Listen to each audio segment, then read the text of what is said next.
આકાશવાણી અમદાવાદ વડોદરા પ્રાદેશિક સમાચાર સોનલ પરમાર વાંચે છે. મુખ્યમંત્રી ભૂપેન્દ્ર પટેલે આજે રાજકોટ જિલ્લાના વિંછિયામાં સૌની યોજના લિંક 4ના 181 કરોડના કામોનું ખાતમુહૂર્ત કર્યું હતું. આ યોજનામાં 73 કિલોમીટર લાંબી પાઇપલાઇન મારફતે સૌરાષ્ટ્રના 115 જળાશયોમાં નર્મદાનું પાણી ઠલવાશે, જેના થકી સૌરાષ્ટ્રના 11 જિલ્લાઓમાં 6 લાખથી વધુ એકર વિસ્તારમાં સિંચાઈ સુવિધામાં વધારો થશે. આ પ્રસંગે મુખ્યમંત્રી ભૂપેન્દ્ર પટેલે જણાવ્યું હતું કે છેવાડાના માનવી સુધી સરકારી યોજનાનો લાભ પહોંચે તે માટે રાજ્ય સરકાર પ્રતિબદ્ધ છે. આ સાથે મુખ્યમંત્રીએ વિંછિયામાં 337 કરોડના વિવિધ વિકાસ કામોના લોકાર્પણ ખાતમુહૂર્ત પણ કર્યા હતા. શ્રી પટેલે 9 કરોડથી વધુ ખર્ચે નવનિર્મિત આઈટીઆઈ અને 2 કરોડના ખર્ચે બનાવેલા નવા બસ મથકને ખુલ્લું મૂક્યું હતું. તેમણે 214 દિવ્યાંગજનોને 28 લાખના 372 સાધન સહાયનું વિતરણ કર્યું અને વિચરતી જાતિના 133 જેટલા લાભાર્થીઓને આવાસ માટેની સનદનું વિતરણ કર્યું હતું. કેન્દ્રીય શિક્ષણ મંત્રી ધર્મેન્દ્ર પ્રધાન કેન્દ્ર શાસિત પ્રદેશ દાદરાનગર હવેલી અને દમણની મુલાકાતે છે. શ્રી પ્રધાને એન્જિનિયરિંગ કોલેજ અને national institute of fashion technology કોલેજની મુલાકાત લીધી હતી અને વિદ્યાર્થીઓ સાથે સંવાદ સાધ્યો હતો. દમણ બાદ દાદરાનગર હવેલી ખાતે યોજાનાર એક કાર્યક્રમમાં તેઓ વિદ્યાર્થીઓને લેપટોપ અને સાયકલનું વિતરણ કરશે. આ અગાઉ શ્રી પ્રધાને દેવકા નમોપથની મુલાકાત લીધી હતી. ગીર સોમનાથ જિલ્લાના તલાલા ખાતે 5 કરોડ 77 લાખ રૂપિયાના ખર્ચે નવા સામૂહિક આરોગ્ય કેન્દ્રનું નિર્માણ કરાશે. આજે વિધાનસભામાં પૂછાયેલા એક પ્રશ્નના જવાબમાં આરોગ્યમંત્રી ઋષિકેશ પટેલે આ મુજબ જણાવ્યું હતું. તેમણે ઉમેર્યું હતું કે રાજ્યના નાગરિકો માટે જનસુવિધાઓમાં ઉત્તરોત્તર વધારો થાય તે માટે રાજ્ય સરકાર પ્રતિબદ્ધ છે.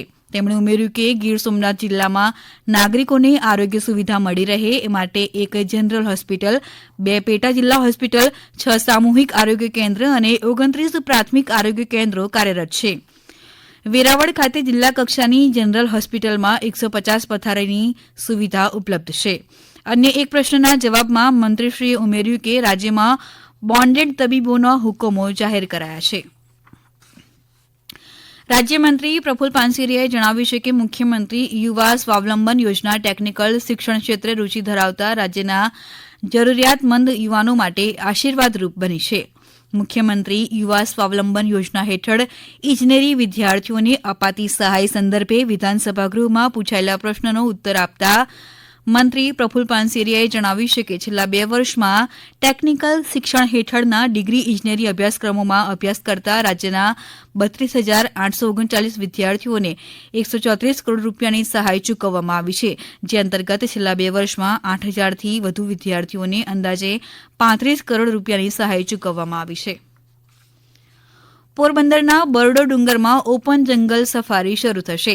જાંબુવનની ગુફા, મોકર સાગર જળાશય, ફૂલનાથ મહાદેવ અને અંબાજી માતાના મંદિરને યાત્રાધામ અને પ્રવાસન સ્થળ તરીકે વિકસાવાશે. વિધાનસભામાં પૂછાયેલા પ્રશ્નના જવાબમાં પ્રવાસન મંત્રી મુળુભાઈ બેરાએ આ મુજબ માહિતી આપી હતી. મંત્રી શ્રી મુળુભાઈ બેરાએ જણાવ્યું હતું કે સોમનાથથી દેવભૂમિ દ્વારકા વચ્ચે પોરબંદર અને જામનગર જિલ્લાના વિવિધ સ્થળોનો પ્રવાસન સ્થળ તરીકે વિકાસ કરાશે. તેમણે ઉમેર્યું હતું કે જામનગરના સિદ્ધસર તાલુકામાં આવેલા ઉમિયા માતાજીના મંદિરનો પણ યાત્રાધામ તરીકે વિકાસ થઈ રહ્યો છે. મંત્રીશ્રીએ કહ્યું કે મૂળ દ્વારકાને યાત્રાધામ સ્થળ તરીકે વિકસાવવામાં અંગેનું આયોજન કરાશે. રાજ્યમાં આજે થયેલા અલગ અલગ માર્ગ અકસ્માતમાં કુલ 8 લોકોના મૃત્યુ થયા છે, જ્યારે 4 વ્યક્તિઓ ઘાયલ થયા છે.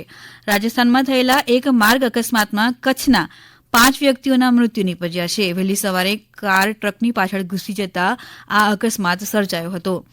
જ્યારે સુરેન્દ્રનગર જિલ્લાના દેવપરા ગામે ગેરકાયદેસર કોલસાની ખાણમાં ગેસ ગળતર થતાં 3 શ્રમિકોના મોત થયા છે, જ્યારે 3 શ્રમિકો ઇજાગ્રસ્ત થયા છે. ઇજાગ્રસ્તોને સારવાર અર્થે હોસ્પિટલ ખસેડવામાં આવ્યા છે. પોલીસે ઘટના સ્થળે પહોંચી આગળની કાર્યવાહી હાથ ધરી છે. મોરબીના ઘૂંટુ રોડ પર કાર અને બાઇક વચ્ચે અકસ્માત સર્જાયો હતો, જેમાં બાઇક ચાલક ઇજાગ્રસ્ત થતાં તેને નજીકની હોસ્પિટલમાં ખસેડાયો છે. અમદાવાદના રિવરફ્રન્ટ ખાતે આજથી દિવ્યકલા મેળાનું આયોજન કરાયું છે. રાજ્યપાલ આચાર્ય દેવવ્રત આ મેળાનું ઉદઘાટન કરશે. દિવ્યાંગ ઉદ્યોગ સાહસિકોને સશક્ત બનાવવા માટે આ મેળાનું આયોજન કરાયું છે. આ મેળામાં 20 રાજ્યો અને કેન્દ્રશાસિત પ્રદેશોના લગભગ 100 દિવ્યાંગ કારીગરો, કલાકારો અને ઉદ્યોગ સાહસિકો તેમના ઉત્પાદનો અને કૌશલ્યનું પ્રદર્શન કરશે. આકાશવાણીના અમદાવાદ વડોદરા કેન્દ્ર પરથી પ્રાદેશિક સમાચાર પૂરા થયા.